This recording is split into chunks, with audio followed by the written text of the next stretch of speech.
An object of mass 15 kilogram is attached to the end of a metal wire of unstretched length 1 meter. मुझे मास कितना दे रखा है? मास m is equals to 15 kilogram. आगे मुझे दे रखा है लेंथ ऑफ द वायर कितनी दे रखी है? अनस्ट्रेच्ड की. Length of the wire means original length में कितनी बोलूंगा? 1 metre. This is original length, क्योंकि इसने बोला अनस्ट्रेच्ड है, तो original length. The object is then wired in a vertical circle with a angular velocity of 4 radian per second at the bottom of the circle. देखो उसने बोला है कि ओमेगा मुझे दे रखा है कितना? 4 रेडियन पर सेकेंड. और उसने कैसे बोला हुआ है कि ये वर्टिकल सर्कल रोटेट हो रहा है. तो ये किस तरीके से रोटेट हो रहा है? देखिए ये कुछ इस तरीके से रोटेट हो रहा होगा. ये इसका एपेक्स हो गया और इसके अबाउट कुछ इस तरीके से ये पूरा रोटेट हो रहा होगा. इसकी एक्सिस हो गई ये. अब यहां से जब आप इसे इस वाले पार्ट को जब आप पकड़ लोगे तो ये इस तरीके से रोटेट होगी पूरी. जब इस तरीके से रोटेट होगी तो इसकी लेंथ ऑफ द वायर मुझे कितनी दे रखी है? ये दे रखी है 1 मीटर, राइट. तो ये वाली जो लेंथ ऑफ द वायर है ये मुझे कितनी दे रखी है? 1 मीटर. और जब ये रोटेट हो रही होगी तो इस पे कौन सा फोर्स लगेगा? Centrifugal force. मतलब सेंट्रीफ्यूगल फोर्स कितना हो जाएगा? Force is equals to M omega square into L, right. मुझे एम भी दे रखा है, एल भी दे रखा है, ओमेगा स्क्वायर भी दे रखा है. मतलब एक मेरे पास होगा centrifugal force. Centrifugal force, right. Problem में दे रखा है if the cross section area of the wire is 0.05 centimetre. Cross section area मुझे दे रखा है A is equals to 0.05 centimetre square. आगे दिया हुआ है Young's modulus of the metal is 2 × 10⁻11. Young's modulus कितना है? y is equals to 2 × 10⁻11 newton per metre square.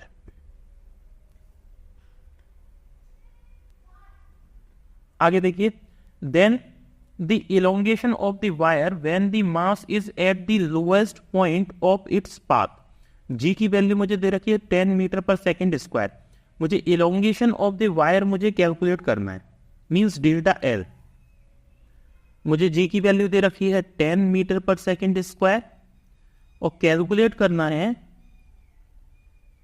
Calculate elongation of the wire delta L. ये मुझे कैलकुलेट करना है. जब ये रोटेट हो रही होगी, ये इसका सेंटर पॉइंट हो गया, इसके अबाउट ये इस तरीके से रोटेट हो रही होगी. सपोज ये इस तरीके से अगर रोटेट हो रही है, ये है इसका सेंटर. यहाँ से ये होगी वायर की लेंथ.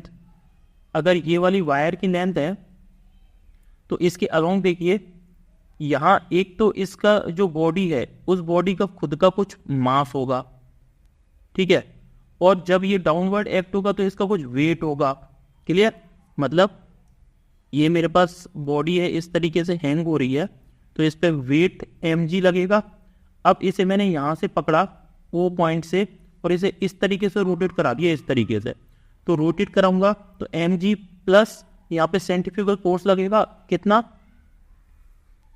ये रोटेट होगा इस पॉइंट ओ के अबाउट इस तरीके से, तो यहाँ पे सेंट्रीफ्यूगल फोर्स लगेगा और इसका मास लगेगा. सेंट्रीफ्यूगल फोर्स कितना हो जाएगा? m omega square into L. Okay, means total force कितना आ गया? Total force is equals to mg plus m omega square L. Clear? mg कितना हो गया? मास मुझे दे रखा है 15 किलोग्राम. 15 इंटू जी की वैल्यू है 10 प्लस यहाँ m की वैल्यू है 15 इंटू ओमेगा की वैल्यू है 4 रेडियन पर स्क्वायर, मतलब 4 का स्क्वायर इंटू एल मुझे लेंथ दे रखी है 1 मीटर। क्लियर? ये सारे पैरामीटर्स ये दे रखे हैं, इनकी सबकी वैल्यू मैंने इसमें पुट कर दी।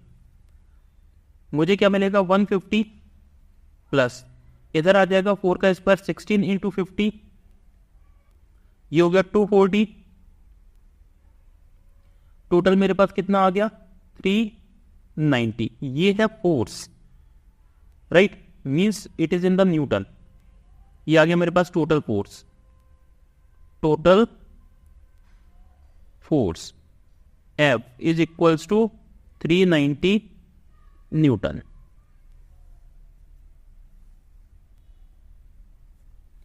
ओके, मैं इसमें अप्लाई कर रहा हूं हुक्स लॉ। हुक्स लॉ के अकॉर्डिंग, हुक्स लॉ के according stress is equals to होता है Young's modulus into strain. Stress को मैं लिख सकता हूं force upon area is equals to Young's modulus into strain को change in length upon original length. यहां से मैं चेंज इन लेंथ डिटरमाइन करूंगा तो that is equal to F L upon A into Y. Okay, delta L is equals to F की value कितनी है force 390 into L change in, sorry L मुझे length original कितनी दे रखी है, ओरिजिनल लेंथ है 1 मीटर, अपॉन एरिया, एरिया मुझे कितना दे रखा है, एरिया दे रखा है, देखिए एरिया मुझे दे रखा है 0.05 सेंटीमीटर स्क्वायर। कैसे मैं मीटर स्क्वायर में चेंज कर लूं तो कितना आ जाएगा ये 5 into 10 to the power -6 metre square. कैसे आएगा, क्योंकि 1 मीटर में 100 सेंटीमीटर होते हैं, तो अगर 1 मीटर में 100 सेंटीमीटर होते हैं, अगर मैं यहां से 1 सेंटीमीटर डिटरमाइन करूं means 10 to the power -2 metre हो जाएगा। इसका स्क्वायर निकालूंगा तो 10 to the power -4 metre square हो जाएगा। और ऑलरेडी यहां पर कितना है, इसे पॉइंट को हटाऊंगा तो 10 टू द पावर -2 ऑलरेडी आएगा, means total 10 to the power -4 और 10 टू द पावर -2 मीन्स हो गया 5 into 10 to the power -6 metre square.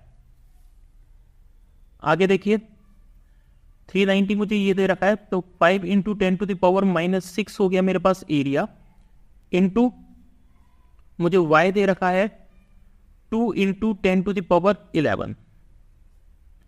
इसे कैलकुलेट करूंगा 10 टू द पावर -6 से 11 कटेगा तो 5 आएगा, यहां 2 5 10 हो जाएगा, 10 कटेगा तो यहां 0 आएगा। कितना आया मेरे पास 39 upon 10 to the power 5। Total हो गया मेरे पास 39 into 10 to the power -5। Clear? Mean change in length कितनी आ गई, delta L is equals to 0.39, this is in the metre. इसे mm में कन्वर्ट कर लूंगा मैं तो 0.39 mm आ जाएगा। ये mm में कैसे कन्वर्ट हुआ, देखो 1 मीटर में कितना होता है 1000 mm, तो 1 mm में कितना हो जाएगा 10 to the power -3 metre, right. अब देखो 1 mm में है तो यहाँ पे 10 टू द पावर -3 मीटर, यहाँ कितना बचेगा 10 टू द पावर -2, तो ये कितना हो गया, ये हो जाएगा 39 इंटू 10 टू द पावर -2। इसका मतलब मैं इसे क्या लिख सकता हूँ 0.39, राइट, mm। तो इसका कैलकुलेशन के बाद आंसर आ गया 0.39 mm। अपन ऑप्शन मैच कराते हैं। देखिए ऑप्शन नंबर ए गलत है, option number B is the correct answer. Option number B is the correct answer. Thank you.